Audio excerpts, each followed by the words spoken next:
There is a purge of the left-wing MPs in the Labour Party going on. I would be very, very worried if we start trying to prune some people, maybe a handful of people who don't share their point of view. Do you think you might lose some voters here? I mean, both with Diane Abbott, Faiza Shaheen in Chingford, she's got a big sort of Asian and Muslim following, Diane's got a big black following, and probably beyond their constituencies.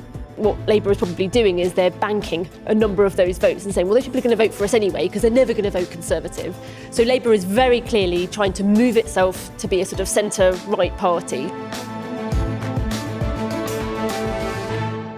Hello and welcome to the Political Forecast. The election campaign is into its second week and it's becoming clear exactly who the parties are trying to woo and who they might be willing to ditch. Keir Starmer got the backing of business leaders this week, but left-wingers are furious over the party's treatment of Diane Abbott and others.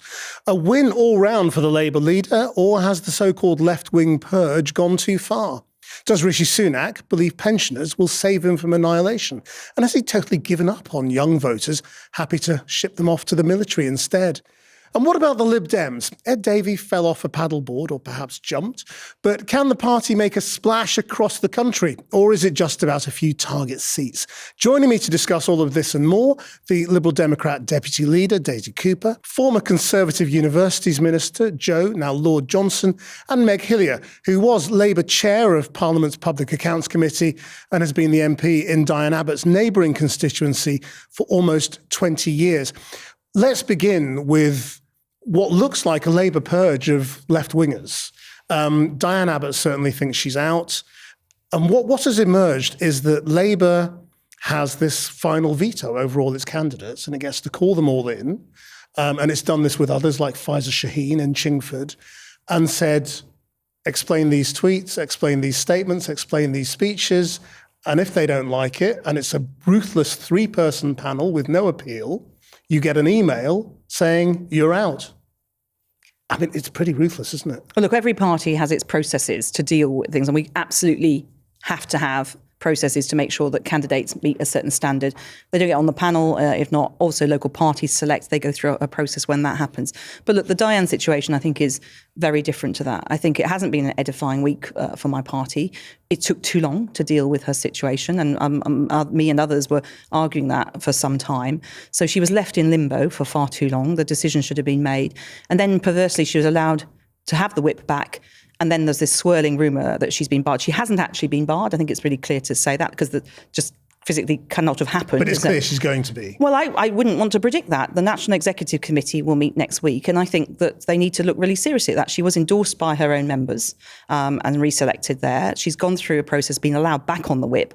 So how can you be back on the whip one week? I mean, it'll matter for the NEC then to discuss about whether they finally sign off the approval. This is a certification we all have to go through, and it's usually fairly automatic. So I am bemused, frankly, by whoever was saying that she was barred and the damage they've done to her personally. And let's be clear, I've been Diane's neighbour for 19 years.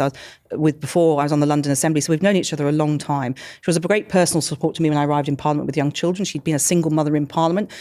I'm always grateful to her for that advice. But internationally, she has this huge reputation. When I've met visitors from overseas or I've visited overseas, people all know who Diane Abbott is, particularly in the Caribbean and in South Africa, where I've had ANC activists tell me what she did for them during apartheid. She was the first black woman to be elected. She's a trailblazer and an icon. And I think she doesn't deserve the treatment that she's had, which I think has been really, really unfortunate. I mean, it doesn't inspire confidence, does it, in the party, that it took that long, and B, that they allowed themselves to get into this mess, because the product of leaving it this long means that it's gone into the election campaign. Yeah. I think there are definitely lessons that need to be learned about this. I won't go into other ones, some of them which are current, but a lot of concern about MPs, about how allegations can be made. Often MPs don't know who made the allegation or how it's done. So there's lots of concerns about that. And the length of time that some have taken, including Diane's, has been very long. Sometimes there are reasons for that. We don't always know what goes on inside that process. If you were Rishi Sunak, you would probably wish you could have this kind of discipline over some of your candidates, wouldn't you? And just get rid of the ones who you think are troublesome and you don't like. I think these party investigations are used as an instrument of control over MPs, and they're allowed to drag on and on and on because it enables the party leadership to exact promises or good behaviour from MPs who are under investigation. And I think it's very clear that Keir Starmer has been slightly wrong-footed by the timing of the general election in this respect, because the investigation hasn't concluded and it's put him under pressure to resolve this situation. But doesn't it show that he's got authority? I mean, he's got absolute authority over his party right now. I mean, it's ruthless. Well, yeah, clearly there is a purge of the left-wing MPs in the Labour Party going on, but I think the risk for him is that Diane Abbott is in a very special category because of her global resonance, the particular role she's played in championing women in Parliament, black women in Parliament over the years. So I think she's in a very different category from others who are being subjected to this. Do you? Because I mean, a lot of people are a bit cynical about this sudden rush of support from Tories towards Diane Abbott. I mean, given you all, I mean, they all hated her when she was actually in Parliament. Well, I can't speak for anyone else. I can't speak for anyone else, Christian. All I can say is that immense respect for the role she's played over many years, since she was elected in '87 and before campaigning on many important issues. So I certainly wouldn't use that word in respect to how I ever felt towards her. And she's fought a lot of battles. She was the first black woman. She was a single mother in Parliament. I think what some people may not see is that as politicians, you can vehemently disagree. You can really not just disagree with somebody, but actually really dislike their politics in many ways, but you can still respect them as a person. And, we all go into politics, most of us go into politics to make a difference, to stand up for certain things that we believe in, whether those are priorities or particular values.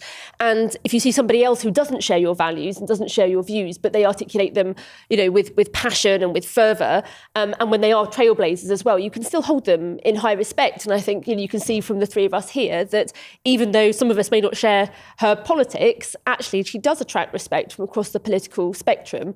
And to that extent, I think people are quite shocked at how this has been managed. I mean, I don't agree with her politics. I really didn't like the article that she wrote. I thought it was, clumsy at best and, appalling, absolutely appalling at worst. And, but even still, every single politician and every single candidate deserves to have some due process. What do you think it tells us about the Labour Party, though, now, and the way it's operating and how it might therefore operate in government? Well, I mean, it's decisive to try and get rid of a flank of the party that's going to be nothing but trouble. And, when I look back at the Conservative Party over the years, would it have been advantageous at certain points for David Cameron to have tried the same? Have a purge. When the headbangers were making life impossible on Europe, would he have wished he'd had the strength to do that? I'm sure he would have been delighted at some point, but it all spiraled out of control and he missed his moment. So Keir Starmer is being bold, and he's seizing his relative strength vis-a-vis the rest of the party to make changes which might be of enormous benefit to him down the line, albeit at a certain cost right now in terms of headlines and party management. But boy, will he appreciate having taken these steps when the going gets tough, as it inevitably will, in a few years hence. It's an interesting mention of David Cameron, though, isn't it? Because David Cameron did have an A-list. He had an A-list of all these people he wanted to stand, who were sort of fast-tracked into some of the most winnable or some of the Conservative-held seats. But then it transpired after 2015 that many of those people had very right-wing views that were far to the right of David Cameron's own views. And so it was very interesting that he had this A-list of people who really were brought on either because of their identity or because they were sort of leaders in particular sectors, but they weren't vetted for their kind of ideological, political views. And that seems to be a very different approach from the approach that Keir Starmer's team seems to be taking in Labour. I was talking to one of the candidates who is going through this process at the moment, and they were saying this morning that there is a small group of people around the leader's office who are kind of doing this sort of purity test, and that it's pretty nasty. It's targeted. They are absolutely determined to get out the people that they've not liked throughout. And it's very reminiscent of sort of, the old New Labour days, if you like, of sort of people around the leader who suddenly have authority because the leader is very powerful suddenly, and they exert that power. Look, I think all of us will see in parties that there are people who are what you might call hangers-on, who begin to make themselves very self-important, use the name of the leader or the leader, sometimes it's a minister, and use and try and exert power and influence that they really don't have. Look, the Labour Party has been proud to be a broad church. When I was first elected 30 years ago now as a councillor, I would be out on doorsteps with people with radically different points of view to me. We would be knocking on doors. We'd have big disagreements at party meetings. We'd still go to have the pub or a coffee afterwards, and we all campaign together. And I think that broad church is something that I value in the Labour Party, and I would be very, very worried if we start trying to prune people because of some people, maybe a handful of people who don't share their point of view. Well, that's really, I was going to raise this whole question of the broad church, because all parties like to describe themselves as broad churches, but perhaps Labour doesn't want to be right now. Well, who is Labour? I mean, I'm Labour, and I would like to be broad church, because I think it's also important you have challenge. As you come forward with ideas and policies, you need to stress test them. So some of the people that I won't name, would be in the campaign group, I have very good conversations with. In politics, you build alliances all the time, cross-party, within your party. You can, when I walk down a corridor in politics, I'm doing business every step of the way. And I think that we have this idea that you can tramline people into a particular point of view. I think that's very sad. The other question, I think, is whether... Do you think you might lose some voters here? I mean, both with Diane Abbott, Faiza Shaheen and Chingford, who last night was deselected, and very emotional moments as she just discovered by email at about 9:30 last night that she was out, having spent 5 years targeting that seat. That she's got a big sort of Asian and Muslim following. Diane's got a big black following. And probably beyond their constituencies, these people may remember these moments and say, well, we don't like the way you treated our people. I think these are really important factors to consider. I do think, though, I mean, we talk about identity politics, but people vote for a range of reasons. Of course. And lots of those people will vote Labour anyway. But I hear what you're saying, and I don't disagree. I think that, particularly in Diane's case, having been around for a long while, being a trailblazer, saying things and raising issues which made her unpopular, often were difficult to say at the time. She was a trailblazer for others who followed her in broadcasting and public life. The candidate I was talking to this morning said to me explicitly, they have calculated that they don't mind losing those voters. They don't mind losing us because they feel so powerful, they feel so like they've got everybody anyway, that it doesn't matter. Well, look, I have a rule of thumb. There's a trade-off. Yeah, but I have a rule of thumb, which is, forgive me, but it's a campaigning rule of thumbs, which plays into this, which is every election is actually about the next election. You're laying the foundations for the next time. You don't just think about what's going to happen in 6 weeks' time. If you're a proper party wanting to be in power locally and nationally and deliver things, you need to be thinking ahead about what you want to deliver, but also how you're going to engage with people and make sure you're looking at all of that. And so I think we've got to be really careful about this issue and making sure that we are showing that we're a broad church and willing to embrace people from a range of backgrounds. I mean, ultimately, let's remember, we kind of have a first past the post system, right? And in every single constituency, most voters are faced with a choice of just two parties as to which party is going to win. And I think what Labour is probably doing is they're banking a number of those votes and saying, well, those people are going to vote for us anyway, because they're never going to vote Conservative. And when it comes down to the crunch and they have to choose which MP they want, they're going to vote Labour anyway. So Labour is very clearly trying to move itself to be a sort of centre-right party to try and attract a number of those Conservative voters who they have lost in the past and need to win back in order to win more seats. And so it does, there is that question of, well, to what extent will people stick with Labour or not? And we saw in the local elections, some of them sort of moved away from Labour, but in the general elections are a very different beast. So it certainly strikes me that they're making quite a bold play to move with the Lib Democrats. Direction. Let's be, you're fighting against Conservatives mostly. Well, that's your aim. So you're definitely pitching yourself to do that. So I think, look, in individual seats as well, parties will be looking at, you talk to individual MPs from any party, and they know their electorate and they know what issues they will stand up for their electorate, which sometimes cut across a bit what their party's doing. The Conservatives have actually dominated all the headlines. Rishi Sunak's made all the running with policy announcements, which may be, a bit out there. But we've been talking about his agenda, not Keir Starmer's. Yet Keir Starmer is way ahead in the polls.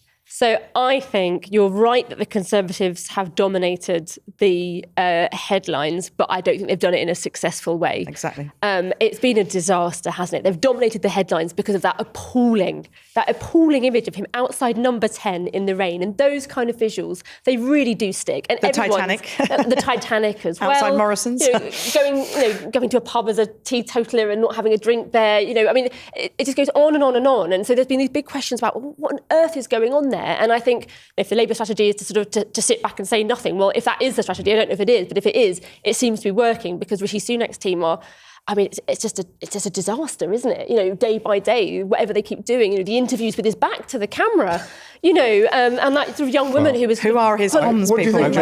It's almost like there's a Suella Braverman mole in the team, isn't there? I think we can overstate the importance of all of this early glitches in the campaign. I genuinely do. I think some people glitches for a prime minister. Some people are sympathetic to the fact he ploughed on through a rainstorm to launch the campaign. The exit signs, the Morrison stuff, the Titanic. These are all things that make people laugh rather than think this guy's a hopeless. This guy's a hopeless goof. Pity, which is not a good thing as a prime minister. Yeah. I will say sympathy, I think, as well. So, look, but I do agree with Christian that they have dominated the headlines in terms of the sort of ideas being thrown out there. And they've got to show that they've still got gas in the tank. Ideas like national service. After 14 years. That's not gone down well with any Conservative I've had a chat with. Yeah, I mean, the question is what you think of the ideas, Joe. Yeah, well, look, that's an interesting debate to have. They do certainly appeal to a core Conservative vote. So in terms of the strategy that the Conservatives are clearly targeting right now, it's a core vote strategy. And these throwback ideas, bring backery, bring back national service, bring back... Sorry, we want 18-year-olds to be dealing with our cyber security in the army. That is certainly appealing to the reform... Just going for older voters. The reform voters, the older voters, the pension treble lock plus, now taking pensions out of tax altogether.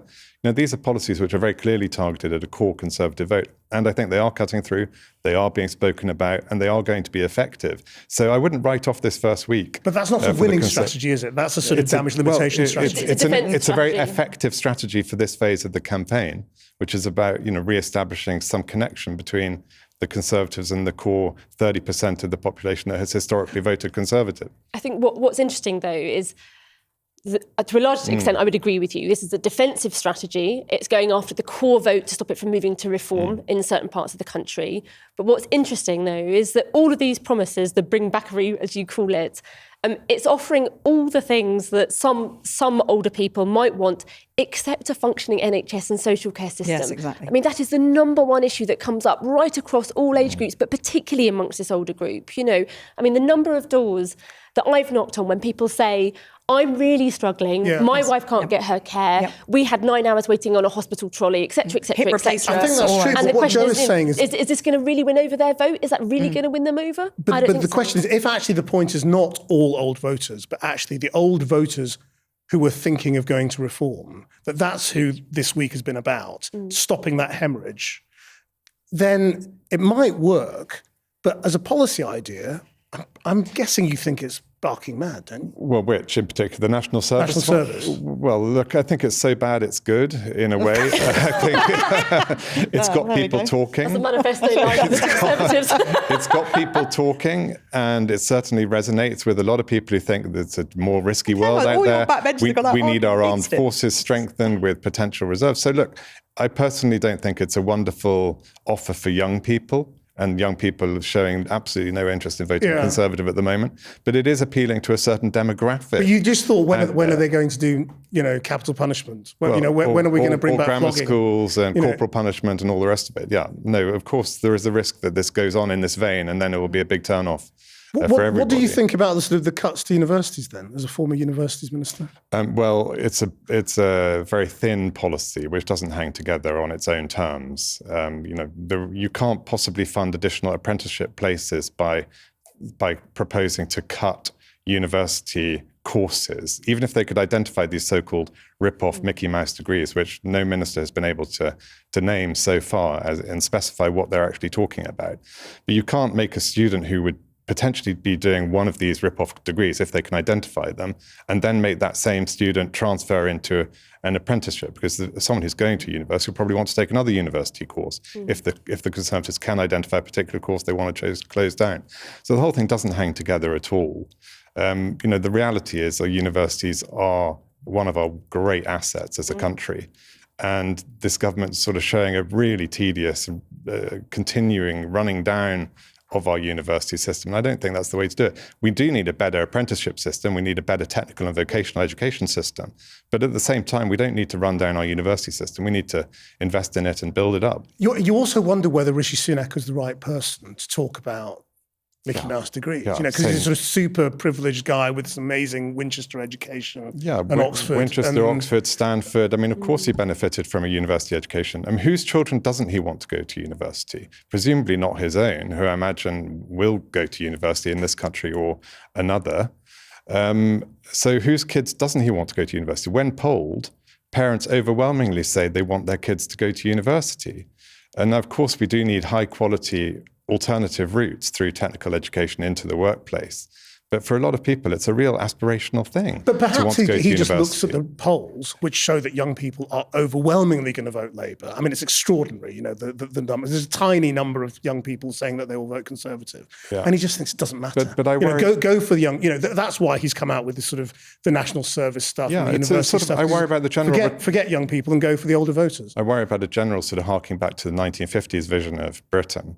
That the Conservative Party seem to be sort of espousing at the moment. And I think national service is part of it, but also this vision of higher education that's for a very narrow group of young people, an elite, effectively, as it was in the 50s when you sort of had 15% of the relevant age group going on to higher education, going on to university. It's a very different idea of how our society is formed and how the elites are trained.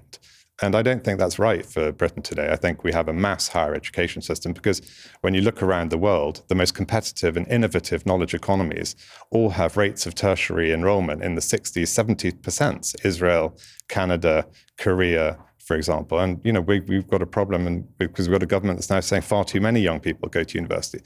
I don't think when you look around the world, the evidence supports that. I think when you look at these two policies together, the approach to universities and national service, I think it sort of highlights two major problems that the voters can see. The first is that it's not clear what the Conservatives stand for anymore. On every single policy they announce, there are some who say we think this is a great idea, we'll defend it, and others who say we think this is a terrible idea. And so you're getting conflicting messages all the time. And so it's really not at all clear what they believe in anymore as a group. And the second thing is it seems to assume that there's a lot of anger between different generations in this country. And actually, it's far from it. Like, whether you're on the doorstep or whether you look at polling, what you see is you ask young people what they think about older people, and they say, I'm really worried that my nan can't get her knee fixed. And I'm really worried that she can't afford to pay her heating bill. Then you ask an older person what they think about their granddaughters and grandsons. They say, well, I'm really worried about their mental health, and I'm really worried about the state of the planet, and I'm really worried about the fact that they're addicted to their smartphone. Can't get a house. And they can't get a house, and all these different issues.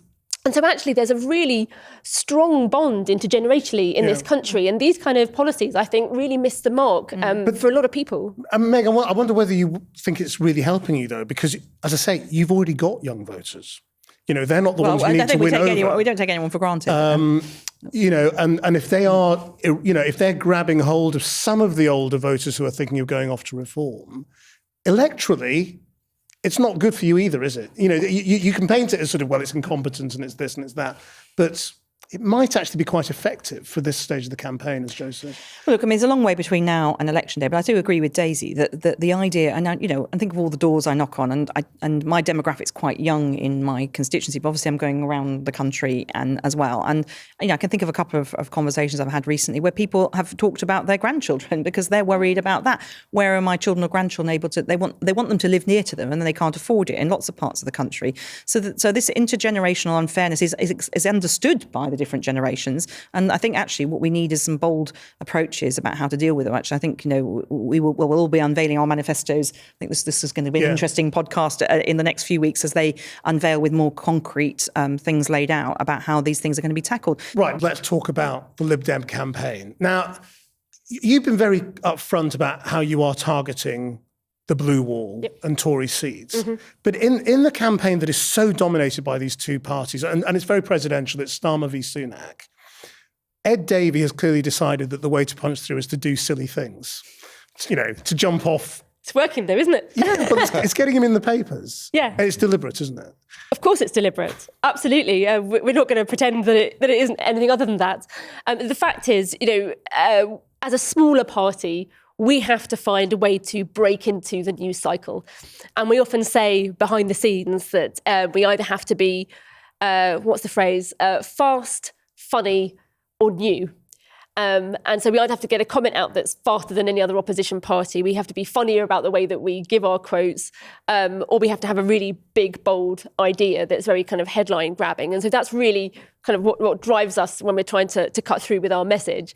And I think, let's be blunt about it, Ed has completely embraced the centrist dad, hasn't he?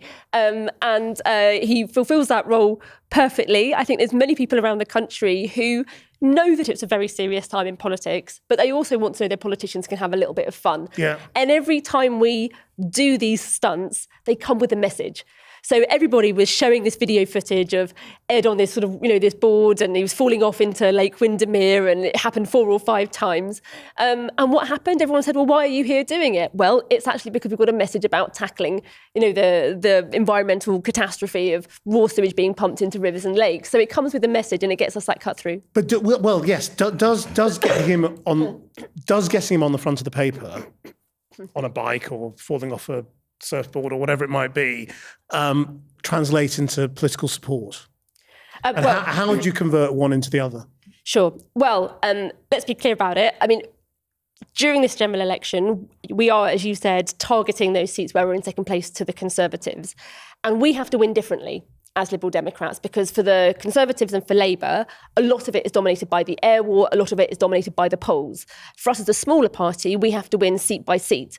And we do that through our ground campaign, by delivering more leaflets, by having strong local champions in our candidates who are very well known in that local area. So we have a very different campaigning strategy to get wins in a general election. So similar to us, actually. Similar, but the national polls don't translate into the number of seats as clearly as they might for one of the larger parties. So I think ours is a much greater emphasis, I think, on that kind of style of campaigning.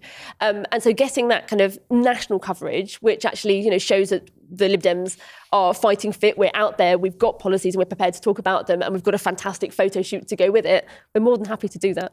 I mean, Joe, if you look at how Lib Dem support has changed over the years, I mean, they used to get much higher polling scores. They might get 20% in the polls or in elections and a smaller number of seats.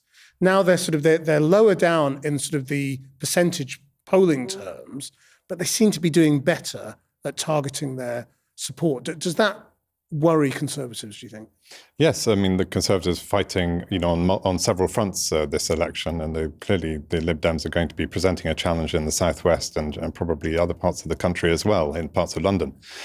So the Lib Dem threat is not one that the Conservatives can take at all lightly. I mean, as for Ed Davey's stunts, I mean, it's one of the most sort of powerful moments of this campaign so far, the vision of him falling into Lake Windermere. So I do think that was a success.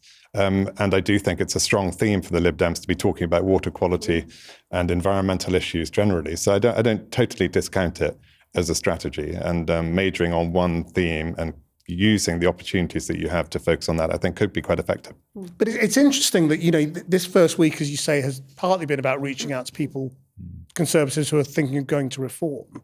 Is there a similar strategy for Conservatives who are thinking of going to the Lib Dems, do you think? What would it be? Well, maybe that's going to emerge in the later stages of the campaign. But I think for the first week, what we've seen very clearly is, triple lock plus can you do both? Can you appeal to both people who are thinking of going to reform and people who are going to Lib Dems? None of the parties has published their manifesto yet, so they haven't got the full suite of their policy offers out there on the table, and that will come presumably in the last sort of month of the campaign, so the last 3 weeks of the campaign.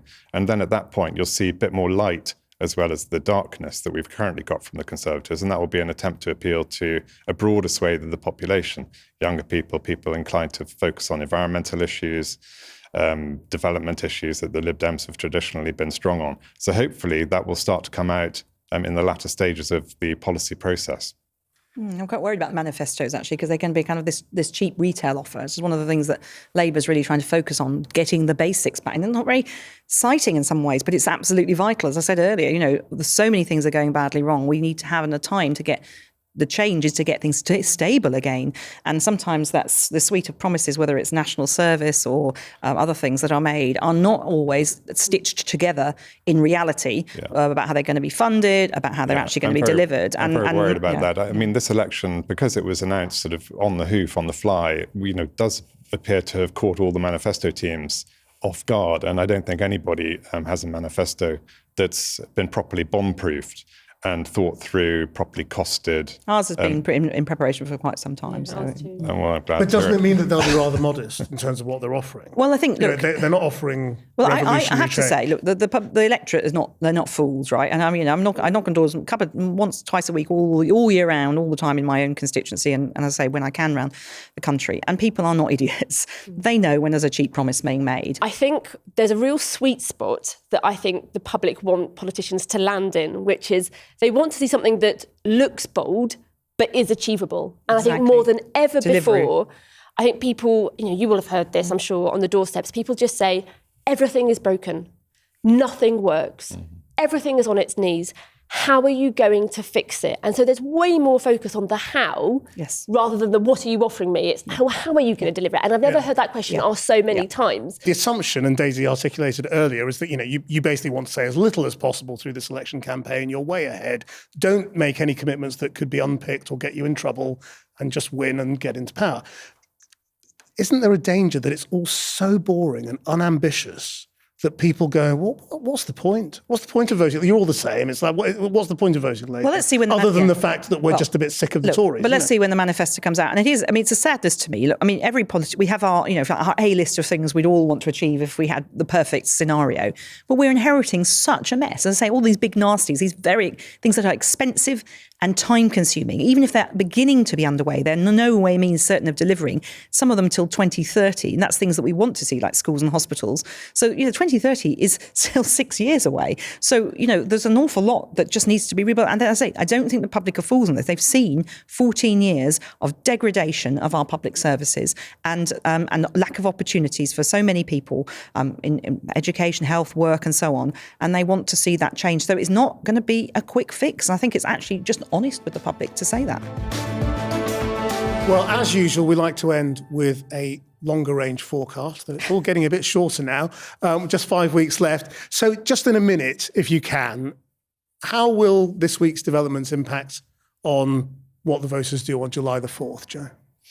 Well, look, 5 weeks is an eternity. So I think this campaign has many weeks to go, and anything can happen still. But on the whole, I think it's been a positive first week for the Conservatives, notwithstanding the campaign glitches right at the start. I think they're getting home some of their messages to their core vote.